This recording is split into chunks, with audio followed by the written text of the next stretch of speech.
नमो नमः। संस्कृत शिक्षण कालांश में आप सभी का एक बार फिर से मैं ज्योति प्रसाद हार्दिक स्वागत और अभिनंदन करता हूं।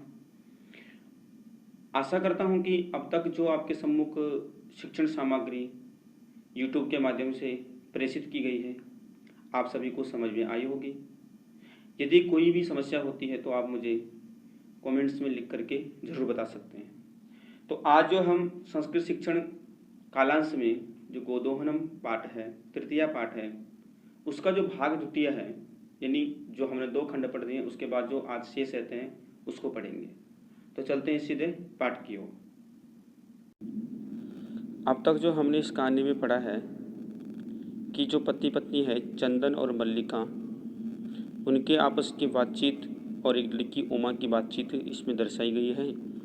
तो पत्नी जो होती है वो लड्डू बनाती है, तो अपनी सखियों के साथ वो काशी विश्वनाथ के मंदिर के दर्शन के लिए जाती है। तो उसके पति उन लड्डुओं की खुशबू को सुनकर के उसके पास आता है, तो मल्लिका मना कर देती है। लड्डू जैसे ही वो उठाता है, वो कहती है कि पहले भगवान को भोग लगेगा, क्योंकि भगवान को भोग यहाँ नहीं लगेगा, काशी विश्वनाथ मंदिर में अपनी सखियों के साथ जा रही। वो कहता है अच्छी बात है जाओ, और घर की सारी जिम्मेदारी जो है वो चंदन को सौंप के चली जाती है। मैं 1 सप्ताह के अंदर आ जाऊंगी वापस। तो उसके बाद क्या होता है द्वितीय दृश्य में, वो कहता है ठीक है जाओ, आप अपनी सखियों के साथ जाओ, घर का सारे कार्य मैं कर दूंगा, गाय भी मैं धो लूँगा। इतने में उसके पड़ोस में जो एक लड़की उमा रहती है वो आती है कि पितामह ने कहा है कि अगले महीने हमारे घर में जो है एक महोत्सव होने वाला है, उसके लिए दूध का जो प्रबंध है वो आप ही करोगे।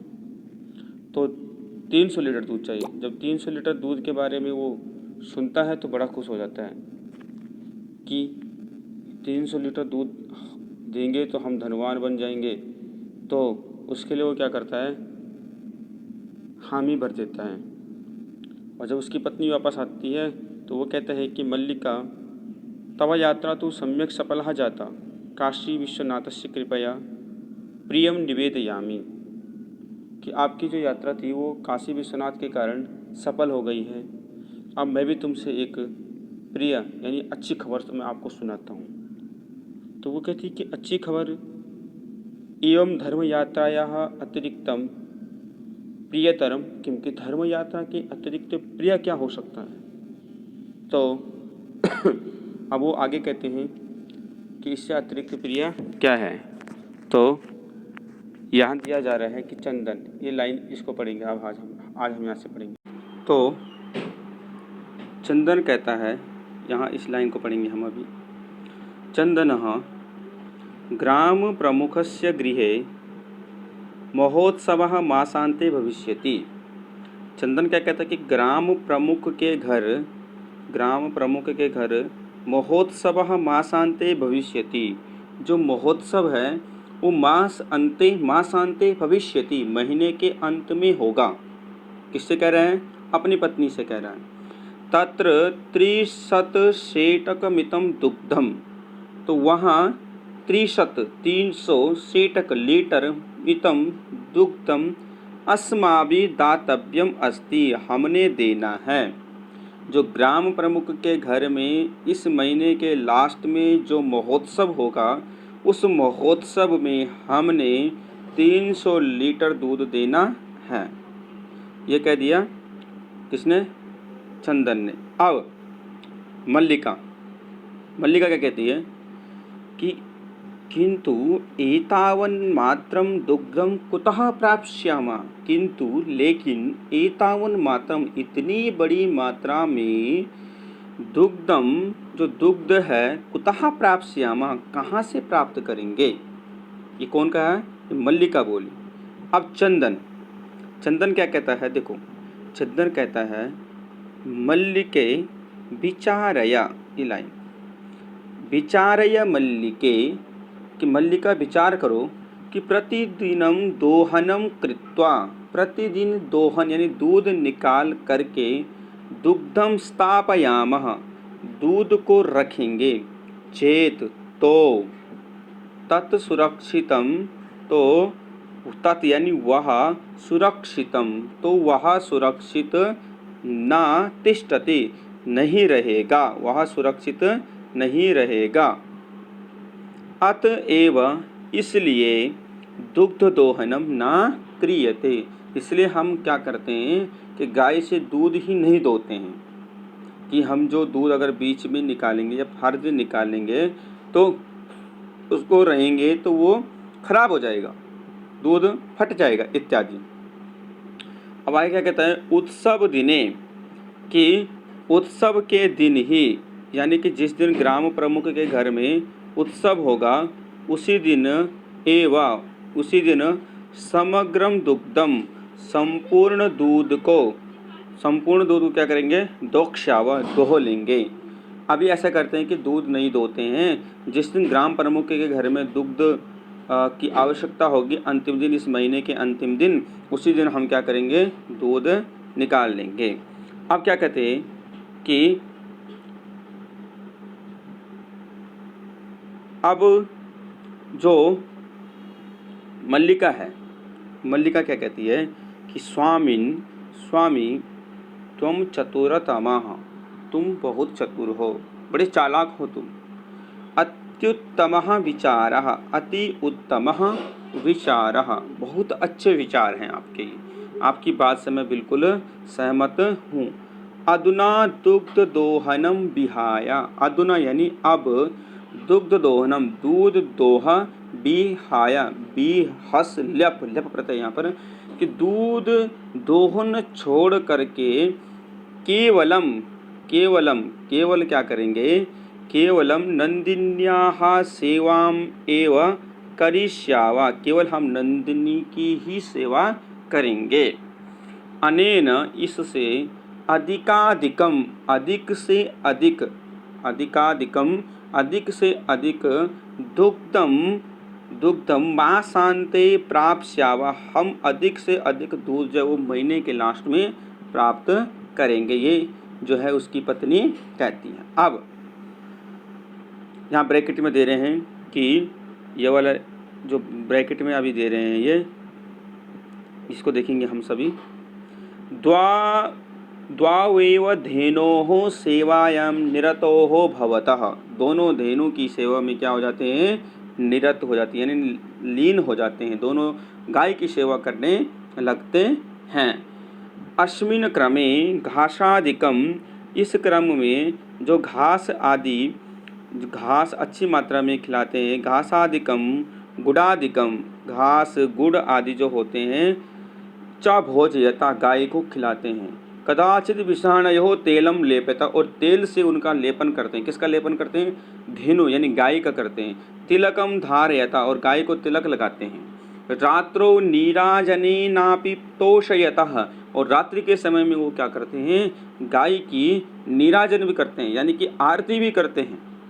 तो इस तरह से वो गाय की सेवा में तल्लीन हो जाते हैं, उनको गुड़ खिलाते हैं, अच्छे अच्छे घास खिलाते हैं, मालिश करते हैं, गाय की तिलक धारण करते हैं कि हे गौ माता, आप हमें अंतिम दिन क्या देना, इतना दूध देना कि हम क्या हो जाएं, अमीर हो जाएं। तो अब इसके बाद क्या होता है, चंदनः, चंदन क्या करता है, अगली बार, मल्लिके, हे मल्लिके, आगच्छ, आओ, कुंभकारम प्रति चलावा, कुंभकारम प्रति चलावा, कुंभकार यानी घड़े वाले के पास चलते हैं। दुग्धार्थम पात्र प्रबंधोपि करणीयः, अरे आपको अभी तक याद नहीं आया कि हमने दुग्धार्थम, दुग्ध के लिए, पात्र, पात्र यानी बर्तन, प्रबंधो अपि, प्रबंध भी करना है, कि हम जो लास्ट के दिन दूध निकालेंगे तो उस दूध को हम कहाँ रखेंगे, ये तो हमने अभी सोचा नहीं, इसलिए क्या करो, चलो किसके पास, कुंभकारा के पास।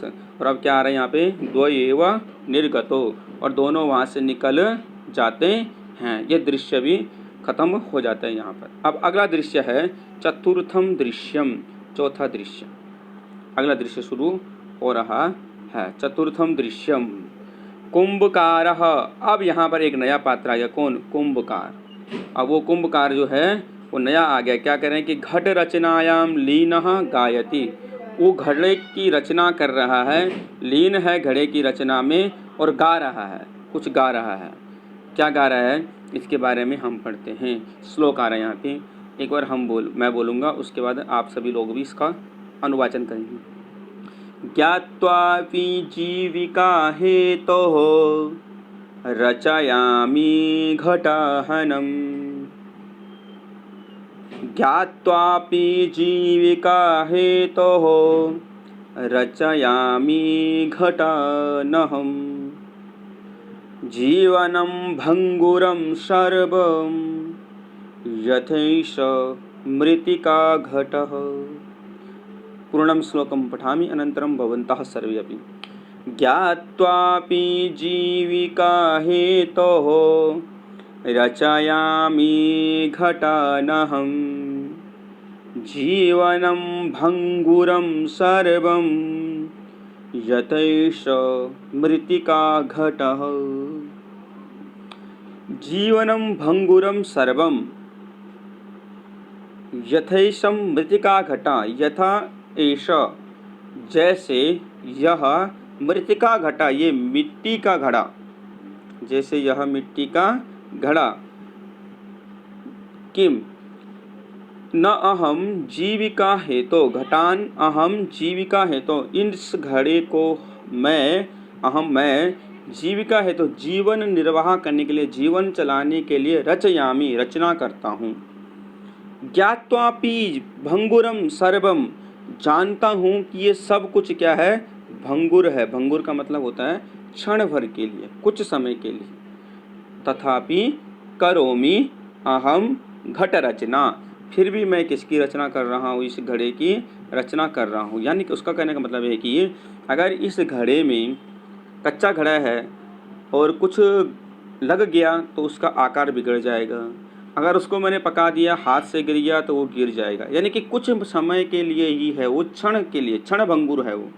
उसी प्रकार से जो ये हमारा जीवन है ये भी क्षण भंगुर के लिए। अब इसका अर्थ जो है, इसको एक बार हम देखेंगे कि यहाँ पर जो है वो ये कह रहा है कि जिस प्रकार से ये घड़ा क्षण भंगुर है, कुछ समय के लिए है, हमें नहीं पता है कि इसमें कुछ भी लग जाए, पकने के बाद ये टूट जाए और ये नष्ट हो सकता है। उसी प्रकार से ये जो हमारा जीवन है, ये जीवन भी नष्ट हो सकता है। इस प्रकार से वो रचना कर रहा है घट की, और श्लोक भी गायन कर रहा है। चंदनः, अब यहाँ देखेंगे, चंदनः नमस्करोमि तात। तात शब्द पिता के लिए भी होता है, चाचा के लिए भी होता है, सम्माननीय शब्द है, आदरणीय शब्द है। हम पुत्र के लिए भी कर सकते हैं, प्रिय शब्द है, संबोधन शब्द है। तो वो कहता है कि नमस्करोमि तात, जो कि आजकल सामान्य अर्थ में जब हम अपने पिता को छोड़कर किसी को बोलते हैं जिससे हम जानते हैं, तो कोई रिश्ता लगाते हैं तो हम उसको अंकल कह देते हैं। तो उसी प्रकार से तात शब्द संस्कृत में आता है। तो कहते हैं नमस्करोमि तात, हे तात आपको मेरा नमस्कार है।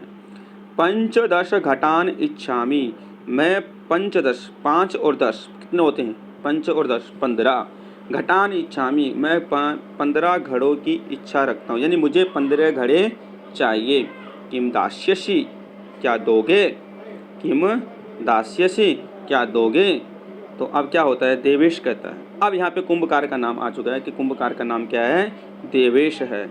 देवेश, कथम ना, क्यों नहीं।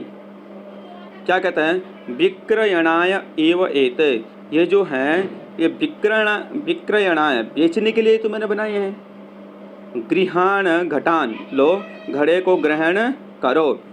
500 रूप्यकाणि च देहि, अब आप ऐसा करो कि 500 रूप्यकाणि, 500 से अधिक रुपए मुझे दे दो। जितना भी आप देना चाहते हो इसका मुझे 500 से ज़्यादा मुझे दे दो।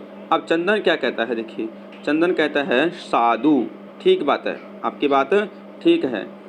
परम मूल्यम तो दुग्धम विक्रीय एव दातुम शक्यते, लेकिन मैं जो इन घड़ों का जो मूल्य है वो कब दे सकता हूँ, जब मैं घड़ों को बेच दूंगा। घड़े को बेच, दुग्धम विक्रीय, दूध को बेच करके ही मैं क्या दे सकता हूँ आपको, घड़े का मूल्य दे सकता हूँ, क्योंकि अभी मेरे पास इतना नहीं है। तो इसके बाद देवेश कहता है क्षम्यताम पुत्र मूल्यम बिना तू एकम अभी घटम, कि हे बेटा मुझे माफ़ करो कि मैं मूल्य यानी कि पैसों के बिना एकम घटम ना दास्यामी, मैं एक भी घड़ा नहीं दे सकता हूँ।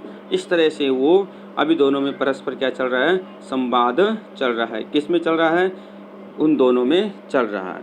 अब इतने में क्या होता है कि जो वहाँ पर उसके साथ उसकी पत्नी भी गई है। कौन है उसकी पत्नी? मल्लिका। कौन है उनकी पत्नी? मल्लिका। तो मल्लिका क्या कहती है? स्व आभूषणम दातुम इच्छति, वो अपने आभूषणों को निकालती है और दातुम इच्छति, देने की इच्छा रखती है, देना चाहती है। और क्या कहती है?